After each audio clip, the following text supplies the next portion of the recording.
سبحت لله في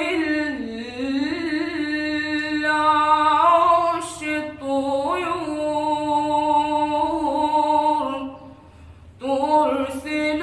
الألحان عطرا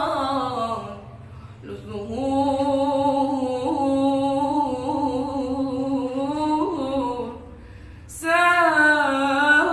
سبحت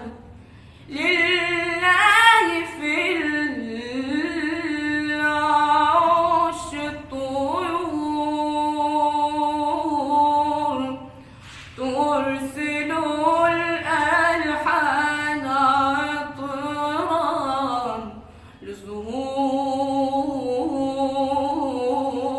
للزهور الندى من فيض من الله وهو أيضا صنع من